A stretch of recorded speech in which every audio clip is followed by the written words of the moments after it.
Ririsa, who had just arrived at the photoshoot location, apologized to Masamune for making him wait. Masamune was very grateful that Liliel could arrive just in time. Everyone there could only gaze at Ririsa in admiration.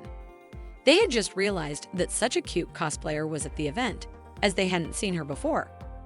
With only 10 minutes left, Ojino was also left speechless, not expecting that Liliel's cosplay, a character from the past, could captivate him as much as it did now. To him, it felt like a reunion with his first love from school. Ojino felt very nostalgic, and on top of that, he also recognized that the quality of the Liliel costume was truly outstanding. Ojino tried to ensure that Magino wouldn't notice how captivated he was by the Liliel cosplay. Two brothers who initially planned to leave also changed their minds and decided to take photos of Ririsa as Liliel. Masamune then whispered to Ririsa, asking how they would start the photoshoot session.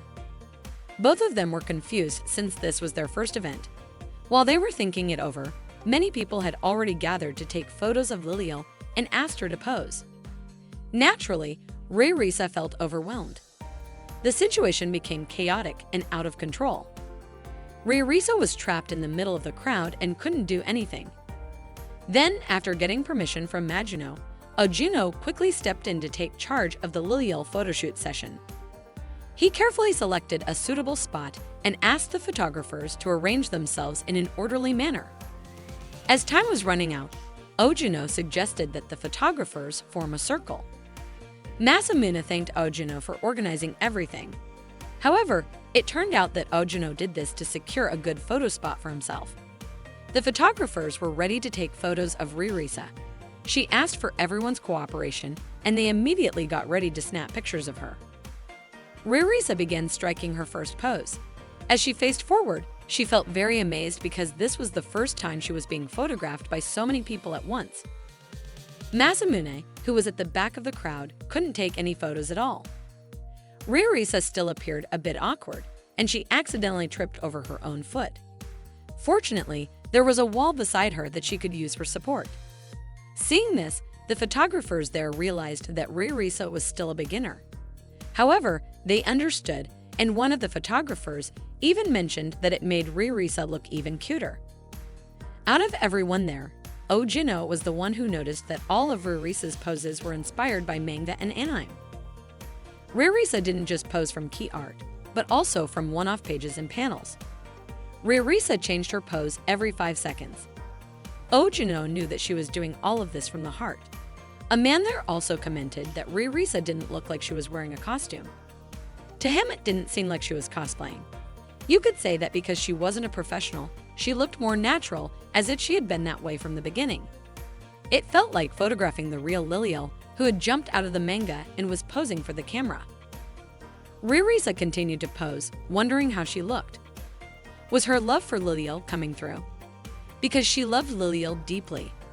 Someone also suggested taking as many photos as possible because they were sure that Ririsa would become big in the future. Ojino then signaled to everyone that there was only 1 minute left in the photoshoot session. They were disappointed, and so was Ririsa. Suddenly, Ririsa remembered a past incident when her mother caught her keeping filthy comics like that. Ririsa's mother thought there was something wrong with her. Naturally, Ririsa was shocked to hear such a statement. But she didn't give up. Ririsa continued to do what she loved by working hard to make costumes of the characters she adored, all by herself. Ririsa realized that now there was someone who fully supported her hobby and always praised her, Masamune. Ririsa felt that she had reached this point thanks to Masamune. Time was running out. In the final seconds, Ririsa struck her ultimate pose, pointing toward Masamune in the middle of the crowd. Of course, Masamune was captivated. The photographers were also very grateful to Ririsa. They left with beaming faces, especially because they considered Ririsa's last pose the sweetest of all. Ojino knew that it was the look of love from the real Liliel to Ashford. Then, with a flushed face, Masamune walked towards Ririsa. He said that he hadn't had the chance to photograph her earlier. Masamune then asked Ririsa if he could take her picture as a keepsake.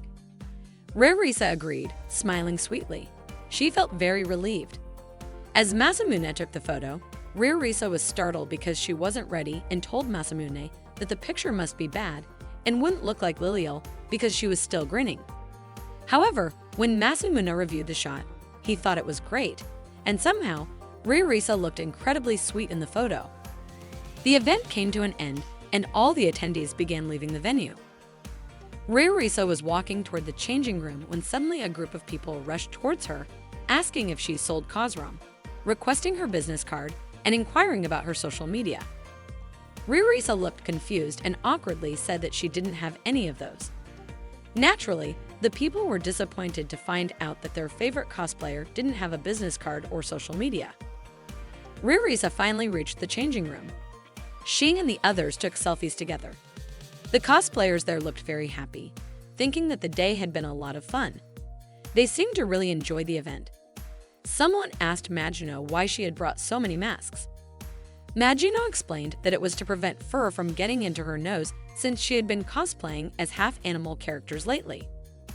Magino was worried and thought that she might die from having too much fur clogging her lungs. However, she felt that she couldn't stop cosplaying as half-animal characters. Bakiko also sympathized because she had been cosplaying characters with fangs or horns a lot lately. While they were chatting, Akito came over and greeted them. Ririsa was surprised because even though Akito wasn't in cosplay, she still looked cool. Akito then shared a story. She often hung men's items like jackets around the house. Although her family knew she cosplayed, they didn't know she cosplayed as a man. Then one day, her mother suddenly advised Akito not to date a guy who wears leather jackets. Her family began to think that Akito was dating 7 guys at once. Then the other cosplayer friends assumed that Ririsa had no problems. But Ririsa denied it. She then shared that her short stature and large chest made it difficult to find clothes that fit well. Ririsa mentioned that it was very challenging for her to find clothes that fit her size. She expressed a desire to cosplay as different characters, but if her body's silhouette wasn't visible, she would end up looking bulky. So, Ririsa thought that perhaps she would always be suited only for open outfits. However, Ririsa felt very embarrassed, so she couldn't do it. Magino complimented Ririsa, saying that her outfit today was fitting and looked cute. Ririsa then mentioned that today a fashion expert had chosen the outfit for her. It was like they gave Ririsa a cheat just for today. The others were curious about what Ririsa's everyday style looked like. Ririsa showed them one of her photos. Upon seeing the photo, everyone's mood instantly darkened. They couldn't believe that Ririsa was so tacky. Ririsa then remembered the ruffle shorts she borrowed from the elf lady. Ririsa wanted to return them, but it seemed the elf lady was no longer there. Someone told her that the elf lady might let her keep them. But Ririsa still wanted to find and meet the elf lady. Ririsa then left the changing room and thanked her cosplayer friends there for all the help they had given her. Magino then said that Ririsa must come and meet them again at Summer Comiket. Hearing that, Ririsa felt very touched. Her friends there hoped to see Ririsa again. Ririsa left with a beaming face. She was very much looking forward to the upcoming Summer Comiket event. Masamune was already waiting for Ririsa at the station. Ririsa looked exhausted because she had apparently run to get there. And, unexpectedly, even at the station, Ririsa was still trying to find the elf lady. She shouted loudly, causing people around her to turn and look at her. Masamune could only stand silently, watching Ririsa's behavior. Wanting to help, the people there also started calling out for the elf lady. Finally, a beautiful woman approached Ririsa and told her to stop shouting because it was embarrassing. She then revealed that she was the elf lady. Ririsa was in awe of the elf lady's beauty. Excitedly, Ririsa greeted the elf lady, but she told her to be quiet because she worked not far from where they were now. In his mind, Masamune thought that looking at her current appearance, no one would guess that this beautiful girl was an otaku. Then, shyly, Ririsa took out the ruffle shorts she had borrowed and said she would return them. The elf lady had already accepted that Ririsa could keep the ruffle shorts. The girl then asked how Ririsa's first cosrum went. Ririsa said that she made many mistakes and ended up not being able to sell a single one. The girl said that was normal. Even a famous cosplayer like Mayura didn't sell anything at all during her first time. Ririsa was shocked to hear that. She then mentioned that it was Mayura who had inspired her to create an incredible cosroom like Mayura's. Hearing that, the girl felt sad. She knew that Mayura might not attend cosplay events anymore. Of course, Ririsa was very surprised. The girl said that as people get older and with their jobs, they will face more complicated problems. She then said she would tell Mayura that she had met Ririsa and Masamune. Masamune and Ririsa could only stand frozen as the beautiful girl walked away, leaving them behind. Masamune and Ririsa took the train home together. On the train, Masamune asked about who Mayura was. Ririsa explained that Mayura was someone who cosplayed as Milky Succubus, the same character whose cosroom she had once shown to Masamune. Deep inside, Masamune felt very sad and sorry for Ririsa because not only was she unable to sell any of her DVDs, she also just found out that the person who had inspired her was no longer cosplaying.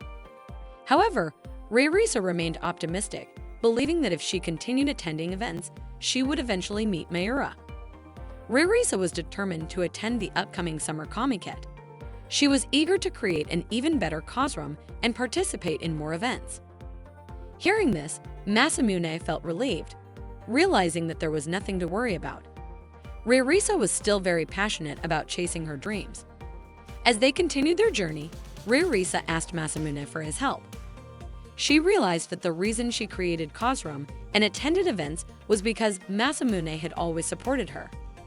Masamune then told her that it wasn't true, that it was her hard work that made it happen.